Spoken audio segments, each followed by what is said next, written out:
چې رسول الله مبارک په قسم خوري هغه دا چې یو سړی بل ولا راشه ورته وایي چې ما وبخه او ما نه غلطي شوې ده او ما معاف کا، ما د نه سپېړه استرا ما درته کنزل کړي دي، زه دله رالم ما معاف کا. اوس شیطان څه وایي؟ شیطان وایي که دې وبخه خو ته لاړې پرېوتې، که دې معاف که خو ستا عزت لاړ تباه شو، که دې معاف که سبا خلک بس وایي مړه خو سپېړه ورکوه بیا معافي غواړه معاف کوي، دا خو زما عزت لاړ، زه خو به هله اوچتېږم چې د دې سپېړې بدل په سپېړه والم، زه خو به هله اوچتېږم چې د یوه را کړې زه ترې دوه باسم، زه خو به هله اوچتېږم چې د سپېړه را کړې ډزو باسم، زه خو به هله اوچتېږم چې د کنزل کړي دي او زه کنزل هم وکړم او یو څو سپېړې هم ترې وباسم. شیطان سړي ته وایي دا چل وکړه، په دې کې ته ښکته کېږې، په دې کې ستا عزت بربادېږي که مفتو کې او خیراتي بخې. او رسول الله مبارک څه فرمایي؟ وایي زه په دې قسم خورم، حضور پاک وایي چې که چېرته چا چاته و چې ما سپېړه وویسته، ما کنزل وکړل، ما معاف کو، د معاف کو، دله به خدای عزت ورکوي. عزت خو د خدای په لاس کې دی، رب العالمین به دله عزت ورکوي، پروردگار به دې اوچتوي. په دې د دواړو جهانو مبارک سردار قسم کړی او په دې رسول الله مبارک قسم په خدای عمل کړی دی. داسې نه ده چې پیغمبر مبارک په دې عمل نه دی کړی، په دې عمل کړی دی. عقبه ابن ابي معیط یو لوی کافر و د مکې، او د مکې په کافرانو کې بدماش ټیپ سړی و، او یو ځل راغی او د حضور پاک د مرۍ مبارکې ته دې سټ ته څادر واچو او دې څادر له داسې ول ورکړ، ولې وله ورکړ، او پیغمبر علیه السلام په مانځو چې چکې ورکړ نو حضور پاک یې په ځمکه راغورځاو. په خدای قسم حضرت ابوبکر صدیق راغی او څادر یې د مرۍ نه ته لرې کړ. اتقتلون رجلا یقول ربی الله، ای ظالمانو څه دنه غواړي؟ نه دنه پیسې غواړي، نه دنه مشري غواړي، نه بادشاهي غواړي، نه درنه سرداري غواړي، څه غواړي؟ صرف دقه یو ټکي وایي چې زما رب الله دی او دا بوتان نه دي، نو هغه سړی وجنئ. لیکن رسول الله مبارک هغه سره هم ګزاره وکړه، هېڅ یې ورته ونه ویل. حالانکه پیغمبر مبارک د یو قوم خاوندو، حضور پاک د یو طاقت خاوندو، حضور پاک د یو نسب خاوندو، هېڅ یې نشو کولی. دغه وخت سره خو یې ورته سپېړه ورکولی شو که نه؟ پښتانه وي ځان به در باندې ووام، ته زورور زار به در باندې ووام، خو بدل خو به درنه واخلم که نه؟ لیکن پیغمبر مبارک دا نه دي کړی. او د حضور پاک په صفتونو کې، په پخوانو کتابونو کې چې کوم صفت راغلی دی هغه څه دی؟ ادا دی چې دی به د ستغې په مقابله کې نرمي کوي، دی به د بدو په مقابله کې بد نه کوي، عفو به کوي. د خپلو ملګرو کې دا بانډیسیان خو به داسې وو چې هغې خو به د دې عامو حالاتو نه ناخبر وو، هغې ته خو پیغمبر علیه السلام به یو نظر ولیده، لا پوره د دین او د شریعت د ادبو نه نو خبر. نو په یو مقام کې نبی کریم صلی الله علیه وسلم په یو جهاد کې ناستو، یو بانډیسی راغی او د پیغمبر علیه السلام دا څادر یې داسې ونیو، زور یې ورکړ چې د پیغمبر مبارک په دې سټ هغې څادر چاپه جوړه کړه، دومره زور یې ورکړ. او ته څه وایي؟ وایي تاله چې خدای کوم مال درکړی دی، چا به د هغې نه ماله راکړه. پیغمبر علیه السلام ورته موسکی شو، حالانکه که دغې وخت کې ورته راټه راټلی شو، سپېړه یې تېسته، سپېړه یې ورکولی شوه، ستغه یې ورته ویلی شوه، ورته ویلی شو چې دا د خدای مال دی، خدای کې ستاسو نه کېږي، ښه دا چې چا جهاد وکړه د هغه دی، ماله مرۍ له ولې زور راکړې؟ په ارام کښېنه اطمینان سره. نه، موسکی شو ورته او صحابه ته یې ورکړې، بله شی وله ورکړي. داسې عجیبه خوی، داسې عجیبه مزاج. او یو ځل چې دا بانډیسیان راتاو شو، خو سخي ډېر زیاتو پیغمبر علیه السلام کړ، خو دومره سخي و چې یو سړي وله قرط راوړل. قرط ته د شملو نه جوړېږي، د افغانیان یې پېژني، تریو شی دی، تریو ډېر ارزان شی دی، ارزان بیه.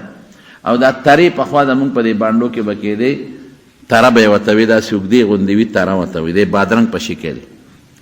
نو هغه وله تره راوړه او څه قرط او څه دوه درې ټوکړې ډوډۍ وله راوړه. رسول الله مبارک سره هغې وخت کې چې سره سپین را لېږلي وو، موټی د سرو نه ډک کولی ورکوي دا وایي. نو حضور پاک خو سخي ډېر زیات و، نو دا خلق به ته تاوېدل مال راکه مال راکه مال راکه مال راکه. نو دقسې په یو ځنګل کې تېره خلک راتاو شي وایي ماله ماله ورې کړل. نو آخره کې یو کس د رسول الله مبارک صادر هغه صادر اونه کې ونښته. نو پیغمبر علیه السلام وفرمایل دا صادر خوراک یې که نه د خدای بندګانو دا خپل صادر خوراک یې. وی ارمان که زما د دې ځنګل د اون عمره مال را سره وي دا به هم مې در کې تقسیم کړی ما ته به بیا شوم نه ویلې. ښه دا تواضع دا عاجزي په نبی کریم صلی الله علیه وسلم کې او هغه خلک یې بخلي دي هغه خلک چې قسم دی عقل وي چې دا د معاف کولو خلک نه دی. مکه مکرمه چې کله فتحه کېدله دا رمضان وتمه هجري وه. د رسول الله صلی الله علیه وسلم دوه رشته داران دي. یو یې د ترور زوی دی عبدالله ابن ابي امیه، یو یې د تره زوی دی ابو سفیان ابن حارث ابن عبدالمطلب. دا دوه کسان دي او دا د پیغمبر علیه السلام د ماشوموالي ملګري. دا چې کوم په ماشوموالي کې په لوبو کې خلکو سره ملګري وي دا دقسې ملګري دي او دا د ماشوموالي ملګري چې بیا خپل رشته داران هم وي د ترور او د تره زوی دا زړه ته ډېر زیات نږدې وي. نو پیغمبر علیه السلام دوی ته ډېر دعوت ورکړ چې مسلمانان شي، خو هغوی نه مسلمانېدل، الټه به د حضور پاک بد وي. نو حضور پاک به هر وخت کې لاس الله ته اوچت کړو یا خدای د دنیا پردي دي مسلمانان کړل، خدای دا خو زما د ماشوموالي ملګري دي، الله دا خو ما سره ماشوموالي کې لوبې کړي دي، خدای دا خو مې د ترور بچی دی او دا بل مې د تره بچی دی، خدای دا به څنګه دوزخ ته دی. یا الله دا خو مسلمانان هر وخت به ردي دپاره جړا کوله او د خدای په دربار کې به سوالونه کول. او چې کله مکه مکرمه فتحه کېدله نو الله پاک د حضور پاک هغه دعا مخکې نه قبوله وه خو پروردګار یې کله لږ وروستو کې د دواړو په اړه کې ایمان ور واچو. دواړه را روان دي او پیغمبر علیه السلام له مخې له راځي. یو ورته یې لکه څه کوې؟ وایي موږ خو مسلمانېږو موږ راځو. نو صحابه پې خوشحاله شو او صحابه په منډو منډو حضور پاک لره اوسغلیدل. وایي د الله رسول ابشر مبارک مبارک شه مبارک. څه چل شوی دی؟ وی هغه دوه کسان چې تا وله ټول عمر خدای ته جړلي دي او تا وله د الله په دربار کې سوالونه کړي دي، هغه عبدالله ابن ابي امیه او هغه بل ابو سفیان ابن حارث ابن عبدالمطلب، هغه دواړه را روان دي مسلمانېږي. د صحابو دا خیال و چې په دې به حضور پاک ډېر زیات خوشحاله شي، ځکه چې ټول عمر یو بنده خدای ته جاړي جاړي مقصد حاصل شي بنده خوشحاله شي. چې دی واورېدل بس حضور پاک غصه شو، وی پام کوئ چې دا دواړه ماته را نه شي، د دې توبه او د دوی ایمان بالکل نه قبلېږي. بس خو یو څیز به حضور پاک له چې به کله غصه راله که نه نو د غصې ته بیا څوک ټینګېدی نه شو. ګورې دا احادیثو کې ثابته ده چې حضور پاک د ذات دپاره چاته غصه نه ده کړې، چې کله به د دین بېعزتي راله نو بیا به وله غصه ورتله. د ذات دپاره پیغمبر علیه السلام د چا نه انتقام نه دی اخیستی او چې دین ته به چا تاوان ورسو نو بیا به څوک د هغه غصې ته ودرېدی نه شو.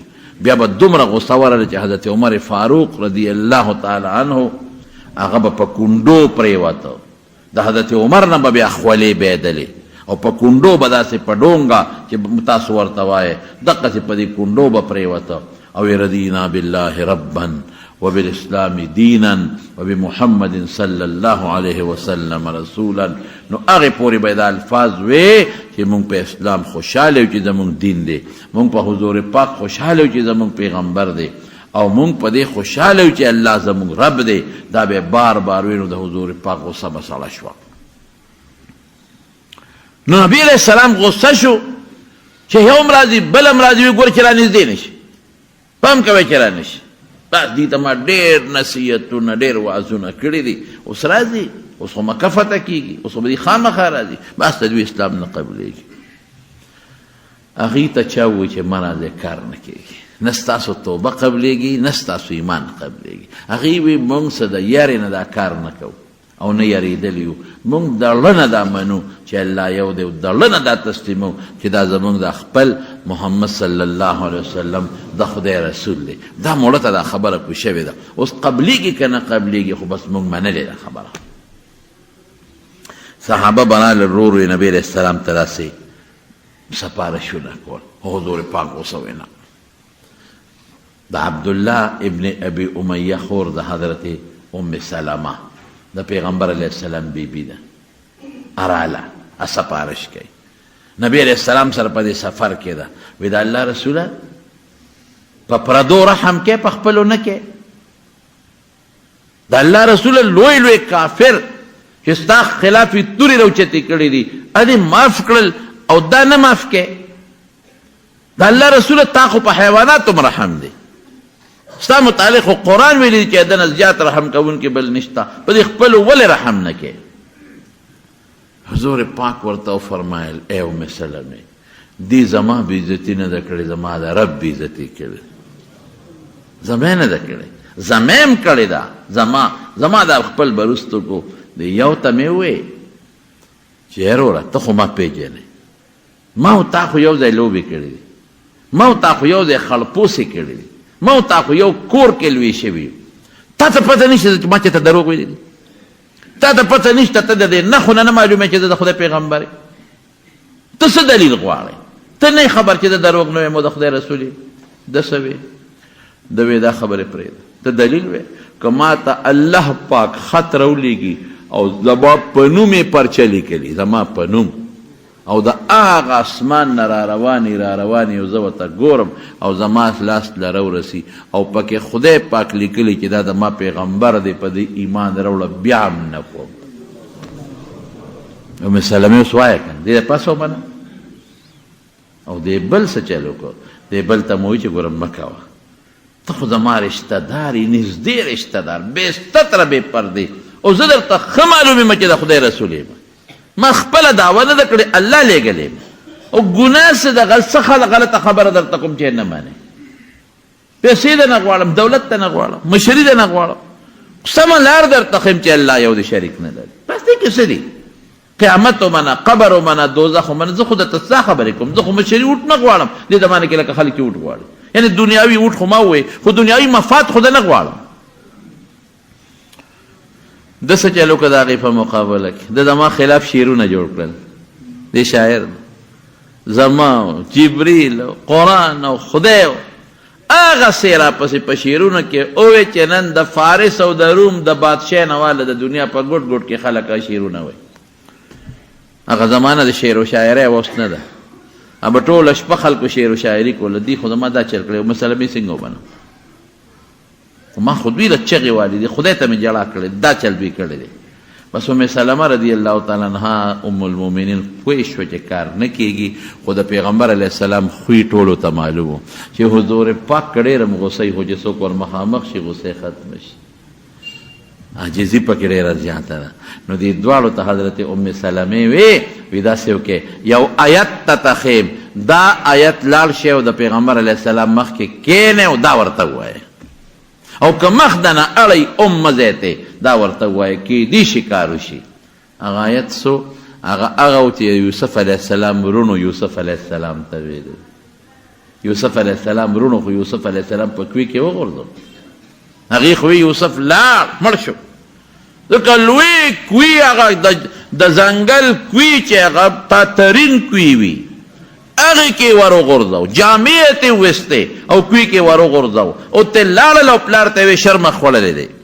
او چې څنګه یې کوی ته لاړه که ما راته وختي مې وایي چې خدای دې حفاظت کوي والله که څوک دې مړ کړي، چې خدای دې ساتي والله که څوک درته نقصان ورسوي. ای مسلمانانو خپل خدای ته چغې ووهئ، ای مسلمانانو الله نه وغواړئ، ای مسلمانانو زموږ هر څه د الله په قبضه کې دي، موږ په هر څه کې رب ته محتاج یو. والله که دا یو ویښته م تاله څوک جوړ کړي یا یو ویښته، او چې دا ویښته درله خدای سپین کړي چې په دنیا په دارو یې واپس تور نه کړي، د خدای داسې قدرت او طاقت دی.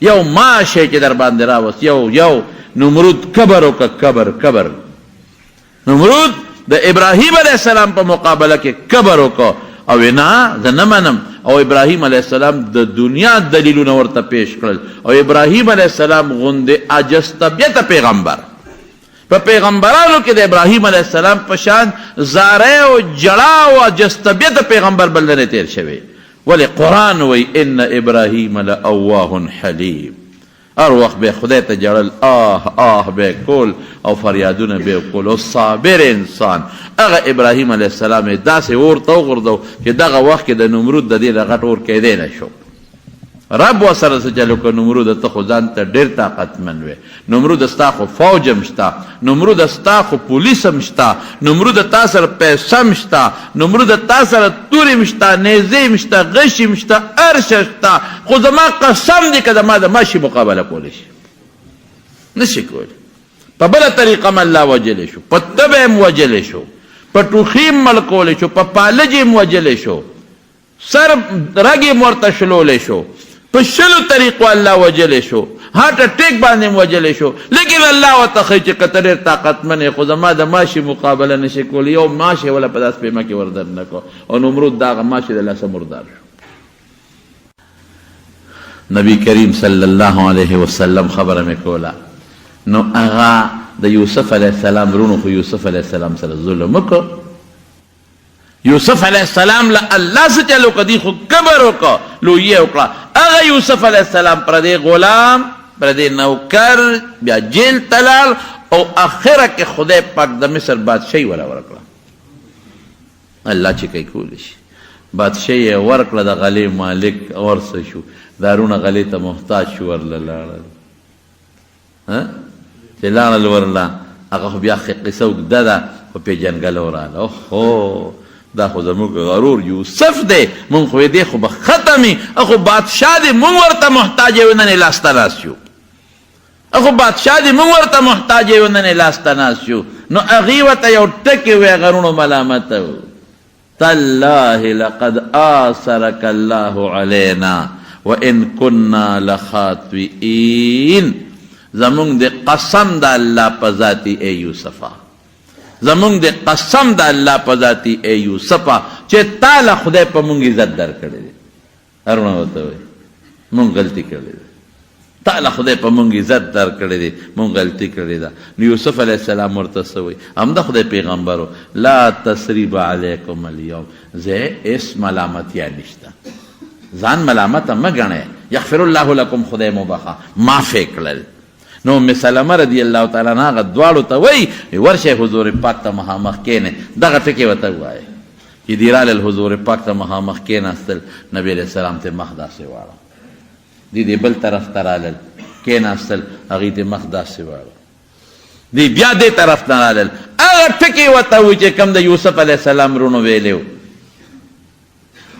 تالله قسم بالله لقد آثرك الله علينا تعالی خدای پیغمبر مبارکه په مونږ ډېر لوی فضیلت درکړی وین کنا لخاطئین او مونږ خطا کار مونږ نه غلطي شوې ده بس مونږ معافي غواړو بس رسول الله مبارک ته چې دا ووې ناوی لا تسریب علیکم اليوم زمړه اس ملامتي هم نشته یغفر الله لکم خدای مو بخه دیم ورته ونه وی چې دا مولې غلطي کوله دا شیرونه دی ولې ما پسې جوړول دا زما د الله بېزتي دی ولې کوله بس خبره ختم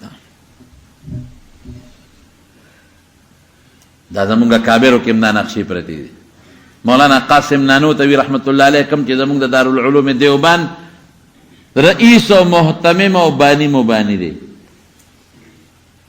یو سړي به وی دا کافر دی وی مولانا قاسم صاحب ته چې د پلانکي جومات امام صاحب تا ته کافر وی وی ښه ما ته کافر وی او تا ته کافر وی ما سړی کې سوچ وکړو چې ما کې به د کفر څه وي که نه ما ته خو نه دی معلوم زه خو ځان ته مسلمان ویم زه خو ځان ته مسلمان ما ته ښکاري تپوس ته وکړم که د کفر څه خبره پکې دا خو ډېر خطرناک شی دی چې توبه ته وباسم داسې به څوک وکړي چې تا ته څوک کافر وي ها زه کافر یم ستا هغه پلار هم کافر ستا هغه نیکه هم کافر ستا هغه مور هم کافره وه او څه چل ما ته کافر غوبل به جوړ شي ته کافر یې نه نه سهار وختي ځان سره یو دوه طالبان مولیان واغېستل اقا ملا صاحب چې چا ورته کافر وي هغه پسې لاړه شاته ورپسې په مانځه ودرېد خو نه دی خبره خو مخکې مونځ کوي چې سلامي سنگ وګرځه وی قتل مولانا قاسم نانوتي ورته شاته ولاړ دی.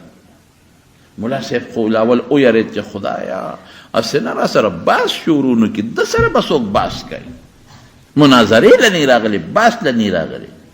او دویمه خبره دا ده چې اوس د خلکو مخکې راته وي چې د پسه کاپل ما سره کوم ځای دلیل دی خو خولې نه مې خبره وتې ده. مولانا قاسم صاحب ښه په عزت ورغی کونډۍ ماته کې ورته کېناسته. مولانا صاحب تا سره یو خبره وایي دي وایي تا زما متعلق د کفر خبره کړې نو کفر ډېر خطرناک شی دی کافر به همیشه دوزخ کې پروت دی. نو که په ما کې د کفر څه خبرې نو ما ته وښایه نو زه به تې اوس توبه وباسم او ستا په لاس به بیعت وکړم. اوس به توبه وباسم او ته خو ډېر ښه سړی چې ما کې د کفر ولیده بس اوس توبه وباسم او ستا په لاس بیعت کوم او ایمان راوړم اوس مسلمانېږم ما ته خو ځان مسلمان ښکاري. ملا صاحب رو رستو کېږي چې خدای څه په جنجال وړی نه نه جی داسې څه خبره نشته نه نه صاحب ما ته به وایي دا خبره نه کوم ما کې کفر سی ما ته توبه باس نه کوم در سره مه یارېږه چې د تا سره باس کوم مه یارېږه چې تا نه دلیل غواړم دلیل هم دنه نه غواړم خو که ما کې د کفر څه خبرې ما ته نی معلوم خو د عمل تبۍ ده اله ما ته وښایه چې د توبه وباسم ستا په لاس بیعت کوم مسلمانېږم دې وخت کې اوس استاد جي معافي غواړم. مولانا قاسم صاحب دا ما غلطي شوې ده ما معافي غواړم معافي غواړم. د هغې عاجزۍ د مولانا قاسم په هغه دونه اثر وشو چې هغه راغی مولانا قاسم ته ګونټې ماتې کړې مرید شو د هغه مرید شو د معافي غواړم. من تواضع لله رفعه الله. او د ټولو مخکې د حضرت بلال تاسو ته مخکې نقشه پرته ده که څونه عاجز څومره کمزورې د رنګ نه څومره تور د پردي وطن لیکن رسول الله مبارک د معراج نه راغی د لومبۍ زیرې په ده کې بلاله ته څه عمل کې چې زه جنت ته ننوځم نو ستا د پیزار کشار د ځان نه مخکې اورم هېڅ هم نشته الله د الله رسول هېڅ هم نشته. دا کار کومه چې اودس وکړم یا جومات ته ننوځم نو 2 رکعاته کوم بس خدای راضي کوم اودس چې وکړم زه بس په ما د خدای حق دی چې 2 رکعاته مې نه کړله مې نه صبرېږي دا کوم عاجزي شو الله ته سر لګول شي